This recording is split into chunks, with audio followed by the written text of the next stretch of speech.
Atento, aire, listo.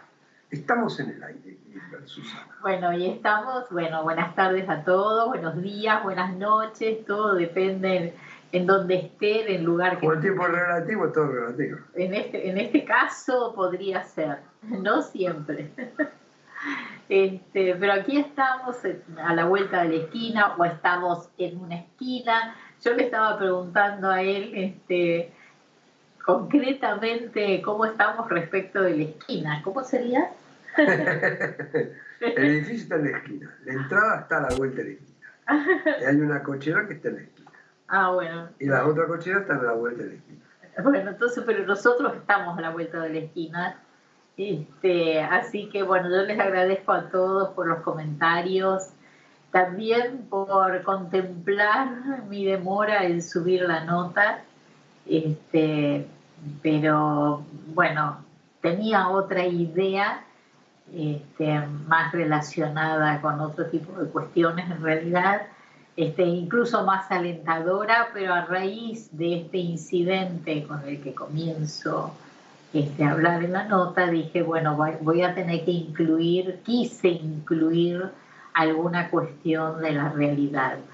Hay otras muy terribles, incluso que me había transmitido Alfredo, y que me costó muchísimo recuperarme, pero bueno, podría ser una buena noticia, digamos, que podría ser una nota alentadora, a pesar de que a uno le cuesta ser un poco optimista por otros hechos que sucedieron con, otras personas, yo no me acuerdo del nombre en este momento, que también habían contraído matrimonio por conveniencia. No, claro, pero matrimonio conveniencias en Canadá, y bueno, apunta a otra cuestión con Gerard Depardieu, ¿no? Sí. También hay una película que tiene que ver más con este temor que teníamos nosotros, No me iré sin mi hija, con Sally Field, hermosísima película, que también había contraído matrimonio. Bueno, pero es parecido al caso de la Argentina, que se casó con... Muy parecido. Lo mismo, allá no la dejaban salir con los hijos y bueno, y se quedó el padre con los hijos y a otra cosa.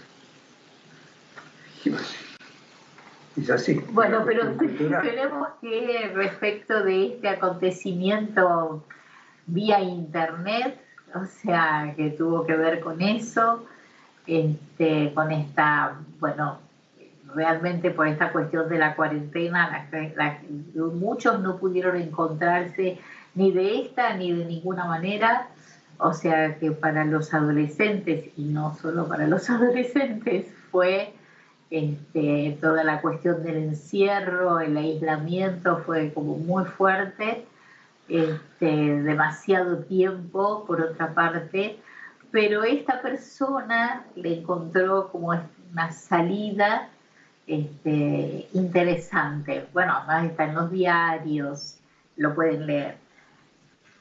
Pero antes de comentar el hecho que hizo que escribiera esta nota, voy a comentar, me gustó muchísimo esta nota de Ismail Gadaré, que es un escritor albanés, y es casi un descubrimiento leerlo.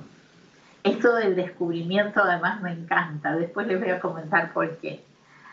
La literatura es el primer fenómeno globalizador. Ustedes saben que yo no lo había pensado, a lo mejor algunos de ustedes sí, pero efectivamente es el primer fenómeno globalizador.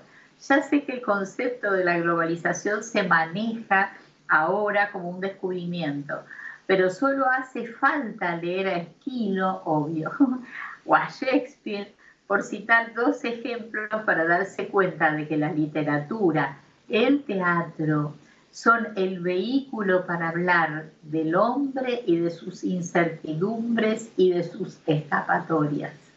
Así que el lenguaje, la lengua, sería el primer fenómeno globalizador. Es sumamente interesante esta cuestión, ¿no? Y para mí en realidad fue como un descubrimiento. Según Marcel Mauss, que me encanta, digamos, son de hace muchos, muchos años que vengo siguiendo, que estuve siguiendo sus trabajos. Él ya no está, obviamente, pero para mí es como, gracias a sus escritos, es como si estuviera. Según Marcel Mauss, como tender un puente, esto yo lo he explicado muchísimas veces porque lo sentí como algo muy propio. Es cierto que lo dijo Marcel Mauss, porque al tender un puente ya se está transgrediendo una ley de la naturaleza. O sea, había que pasar caminando. Había que pasar caminando por el costado, pero, o si no, cruzar el río. Bueno, si es un río muy hondo, intentando nadarlo, o si no, a pie, caminando.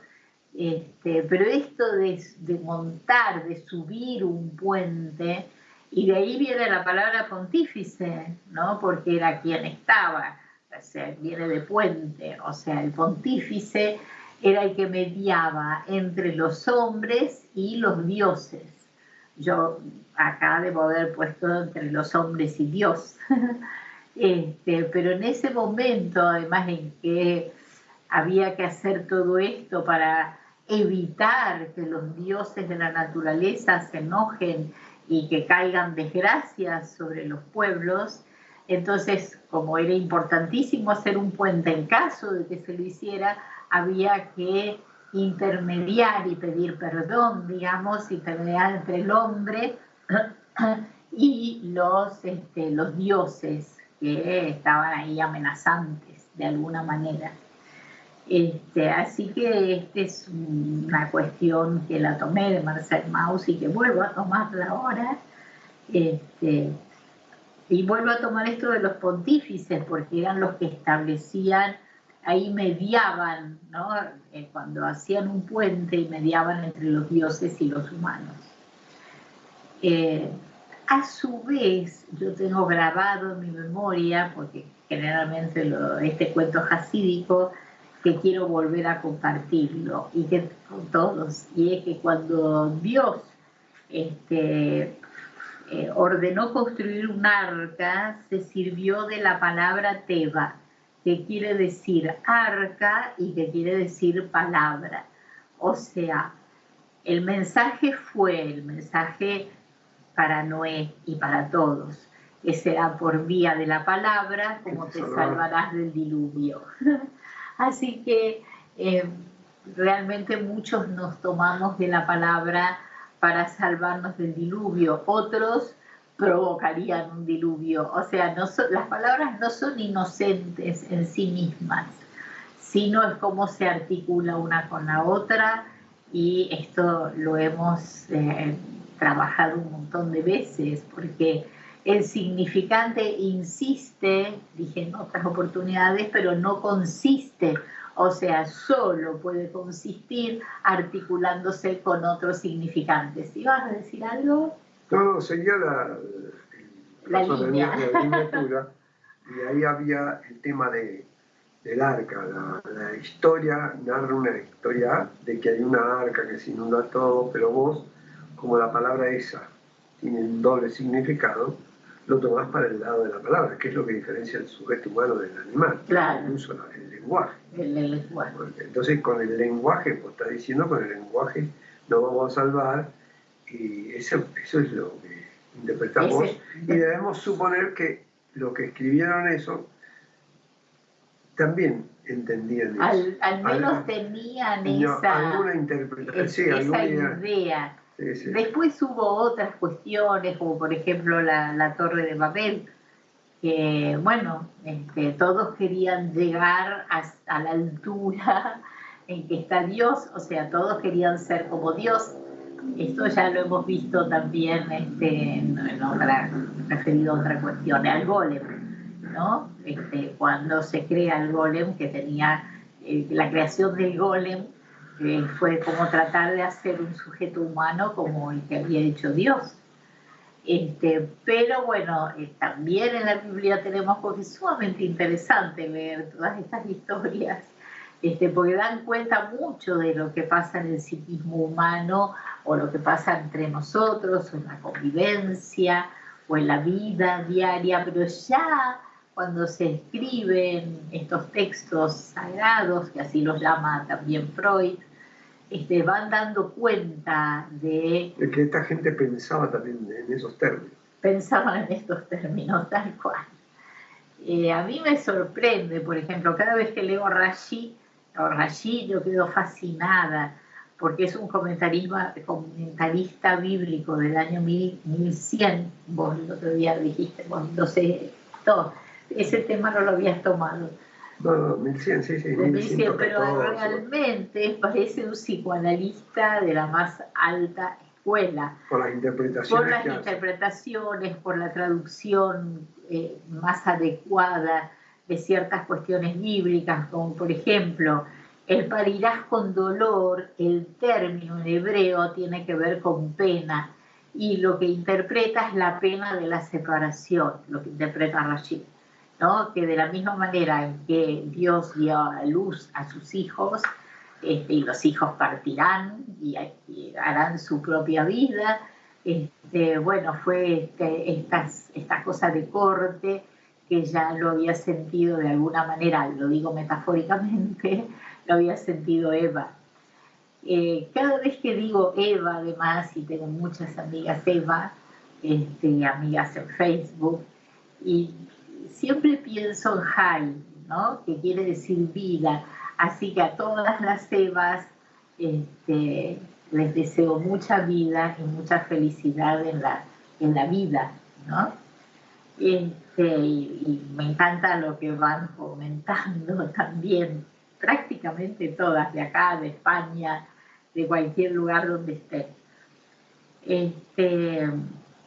Voy a saltearme un poquito. Ahora sí voy a ir a la nota con la que yo me había adelantado, porque después de haber leído la nota en el diario acá, en La Voz de acá de Córdoba,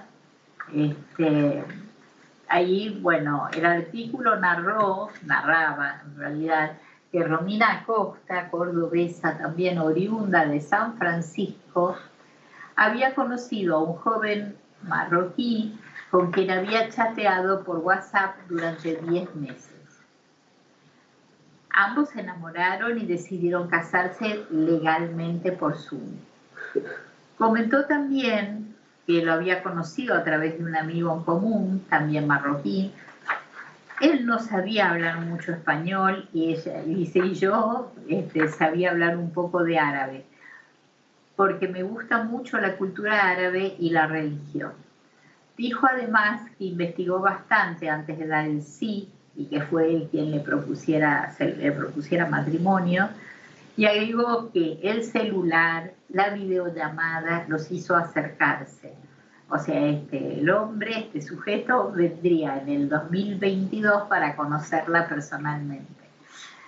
Mientras tanto, bueno, serán estas cuestiones, podrían amor decir... platónico. Eso iba a decir, de amor platónico. Bueno, ¿qué es eso? No sabemos, o sea, yo también... Todo es posible. ¿Cómo? Todo es posible. Todo es posible. Pero no deja de ser una buena noticia. Lo que sucede es que a raíz de los inconvenientes que hubo, no es una cuestión con el árabe, ¿no? Ni con el idioma, ¿no? Sino con ciertas cuestiones que hay en los países árabes que se están modificando, afortunadamente, pero en los cuales el lugar de la mujer es para nuestros ojos de mucha desvalorización de la mujer. Descalificación de la mujer. Pero ellos, las mujeres árabe, te van a buscar la vuelta para justificarlo, interpretarlo, que no es así, porque... No, pero yo supongo que Rushdie no es así, porque hay... ¿Quién? Rushdie, el escritor, el premio Nobel. No, por eso, o sea... No, por eso, pero no, quiero decir... Él no ha renegado, no ha desmentido nunca de su origen. No. Ninguno, pero digamos como que pero pudieron... hay pautas culturales que la adoptó de Occidente. Claro, pero que pudieron ir como más allá de este encierro que produce esta cultura, que puede llegar a producirlo. Digamos como que en algunos lugares se empezaron a ver algunos cambios, pero son como muy paulatinos. Y avanza y se retrocede, porque... De todas maneras, Marruecos... Marruecos es al lado de Arabia Saudita. No, después de la Bergman y... Ay, ¿quién? De Casablanca. No, pero eso pasó hace 70 años. Bueno, pero no importa. 70 años. De todas maneras hay buenos datos últimamente. No, Marruecos bastante bien. Incluso el rey de Marruecos volvió a levantar la prohibición hacia los judíos y los considera a los judíos expulsados en los fines de los 40, cuando se creó el Estado de Israel, que expulsaron de todos los países árabes a 800.000 judíos, entre 700 y 800.000, que son los refugiados que nadie menciona. Es verdad, nadie menciona. Sí. ¿Cuántos dijiste? 800. Entre 600 y 800. Que sí fueron expulsados. El rey les reconoció ahora la ciudadanía marroquí y pueden volver el que quiera. Hay muchos en Argentina, en Europa, en Israel. Hay otros lugares, por ejemplo. No, que yo sepa, por ahora el único. Solo Marruecos. El que les permite volver, creo que solo Marruecos, que les reconoce la ciudadanía, los expulsaron. Bueno, en España también. En España, en Portugal también. Sí, no, pero yo digo porque a mí me mueve mucho, ¿no? Ya sé, ¿no? Estoy hablando de los países musulmanes o países árabes. Bueno, lo que pasa es que el peso de los países árabes siempre ha sido como muy fuerte. Y por ejemplo el idioma que nosotros hablamos tiene muchísima influencia. Tuvieron 800 años, 800 bueno, años, pero es el castellano. Y bueno, pero estuvieron ahí. El abecedario que viene. Almohada. Y el zanahoria. Aljibe. Y tenemos muchísimas, así que si ustedes se fueron a buscar, albañil, muchísimas palabras que nosotros las manejamos habitualmente, obviamente, porque forman parte de nuestra lengua, pero vienen todas del árabe. Así que me pareció interesante esto que ella menciona del celular y las videollamadas y esto, porque más adelante, casi al terminar la nota, hablo de la importancia, o sea, profundizo la cuestión de la globalización y lo que fue la importancia, lo que es la importancia de la era espacial, porque gracias a los viajes al espacio se empezaron a pensar las maneras de cómo comunicarse con los astronautas o para poder hacerles estudios, la resonancia magnética, que además nos viene a todos muy bien hoy. O sea, que también esto de cómo se iban a comunicar, si no había teléfono no podían mandar nada, o sea... Con cartas, llegaban. En esa época, hace muchos años, llegaban. Freud todo escribió en cartas. No, pero estoy hablando de los astronautas, ya nadie... No, señales de humo no podían. Señales de humo no. Pero si ustedes se ponen a pensar, se van a divertir, porque los aportes, bueno, por ejemplo, hasta los pañales descartables, porque cómo iban a ser, el velcro, porque no se podían poner botones. Debo haber hablado de todo esto, porque sí, ya lo hablé varias veces, porque en general no se piensa de la importancia de lo que se entiende por carrera espacial. Más que carrera, yo lo dije como la era, ¿no?, espacial, para sacar ese trasfondo. Y ahora sí voy a profundizar de nuevo la cuestión de la globalización por el miedo al otro, la incertidumbre. O sea, me sigue sorprendiéndome, y esto lo dije muchas veces, esta cuestión de por qué la gente supone que el fenómeno globalizador es reciente de alguna manera, cuando en realidad desde las primeras emigraciones de los hombres de un lugar al otro, desde el hombre prehistórico ya estamos hablando de globalización. Bueno, ni hablar de Roma y China, que tengo la idea de que lo menciono acá, porque tanto el Imperio Romano como China supieron poner vastas zonas desconectadas entre sí bajo su dominio, siendo el descubrimiento de América que inició la apertura e interrelación con un mundo desconocido. Vos que estuviste en China, por ejemplo, lo de la muralla china. No, a ver, la muralla era para defenderse del avance del norte de los mongoles. Sí.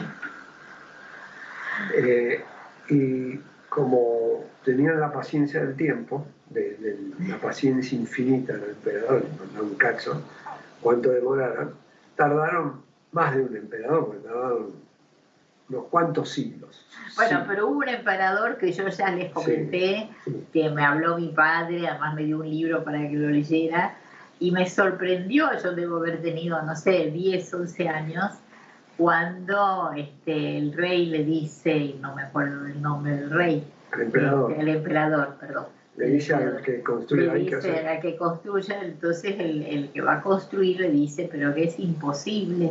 Y el emperador dijo, la palabra imposible fue inventada por los negligentes. Y esa frase yo la tengo muy grabada en mi vida. Es la única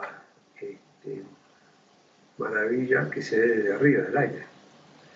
La muralla china. Porque es impresionante lo largo, y aparte va por la cima de los cerros. Sube y baja, sube y baja. Ideal para mí.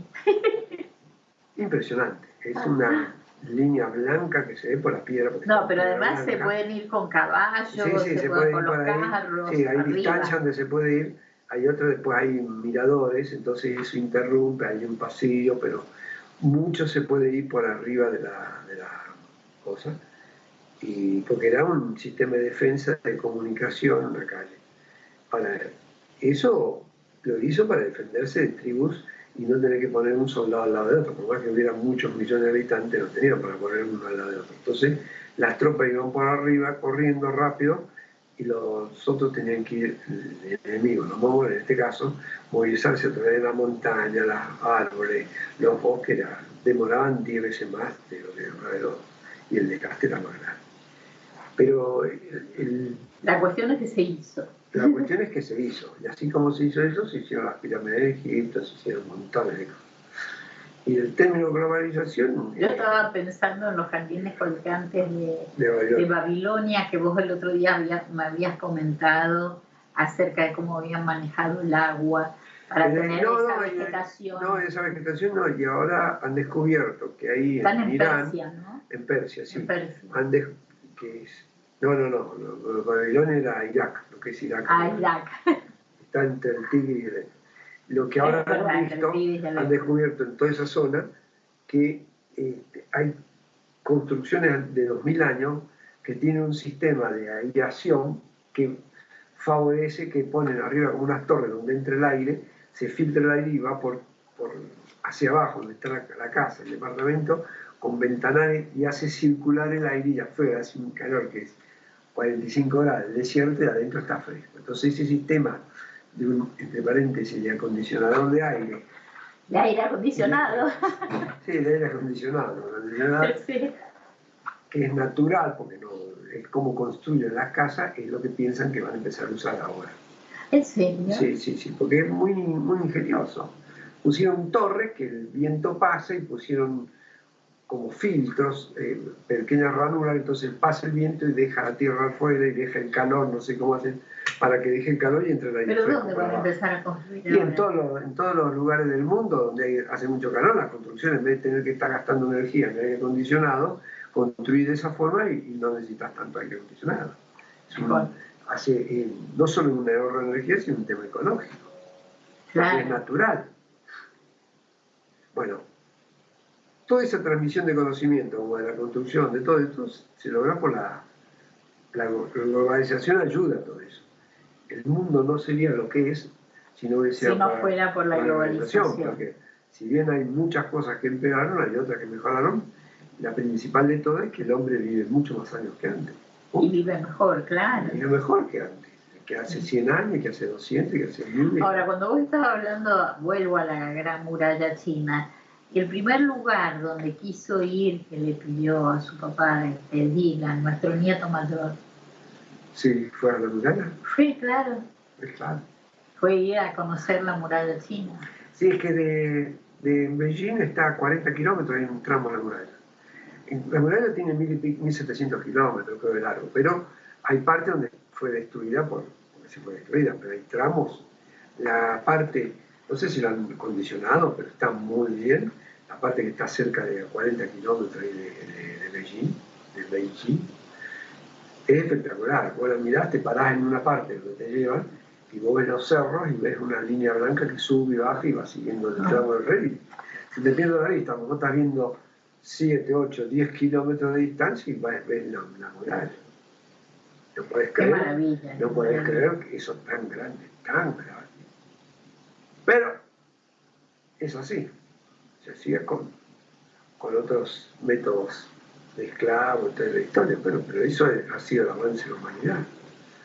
Claro. Ha llevado todo esto, la transmisión de derechos de un pueblo a otro, es el efecto de la globalización. Cuando se terminó la Primera Guerra Mundial y la Segunda Guerra Mundial y se hace la Declaración de los Derechos Universales, esa es una globalización de los derechos. Y hay países que lo aceptaron, otros se resistieron, pero ahí se empiezan a estandarizar niveles de vida hacia derechos que se van transmitiendo hacia otros países.